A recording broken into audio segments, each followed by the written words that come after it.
When people think about virtual reality, they're always thinking about purely CG, video games.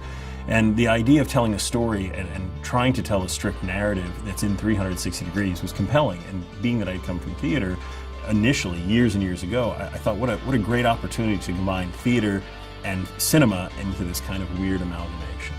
The biggest challenge, of course, in directing in virtual reality and blocking any scene is that you, in essence, are seeing 360 degrees in full round. I really had no idea how we were going to do any of this. I didn't know, first of all, we didn't know if we could even cut. Everybody said you can't cut, it has to be first person, you can't move the camera.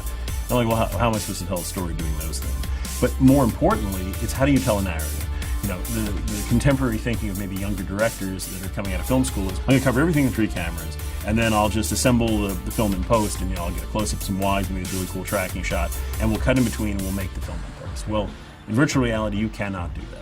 You really have to understand how that camera and how the actors and how the scene is blocked out and is going to tell a story.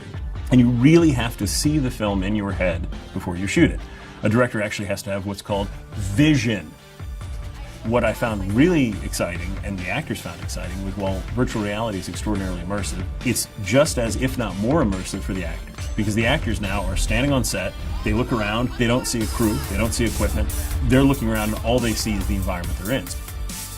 A new band called Galvanized Soul, great young band. They wanted to do a music video that sort of not only covered the theme of who they are and what they're doing in terms of just trying to break out and show sort of a newer branding, but they also were sort of lighthearted and they're tongue-in-cheek and a little self-deprecating. So for that, I wrote up this concept of doing more of a tongue-in-cheek approach to a music video, which is sort of older school, like, you know, Van Halen or the Foo Fighters or Beastie Boys. So we went in that direction, which was great for VR because we could go from scene to scene to scene. We were breaking all the rules that people told us we couldn't do with VR, which is quick cuts in music video. We are telling a story, we're moving the camera, we get close to action. You know, it introduces a lot of technical challenges, but we want to solve those because we feel that that then leads to more compelling content in the future.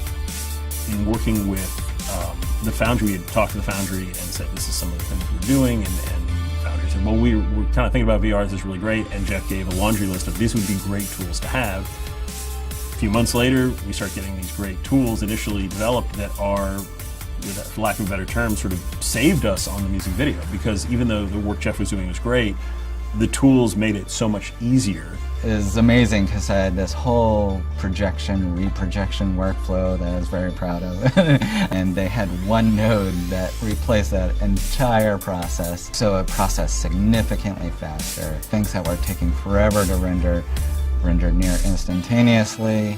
And it was just easier to work with.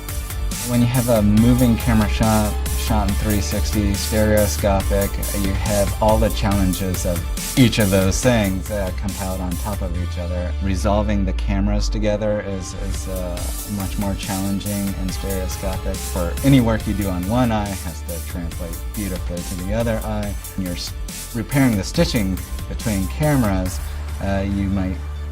it might look good in one eye, terrible in the other, and suddenly the person's like completely distorted in your stereoscopic view, as well as the normal issues of you're solving stereoscopic depth on top of stitching depth. And then once you're moving the camera, you're introducing depth changes over time and stitching changes over time, and it becomes like this compounding mess that you have to deal with.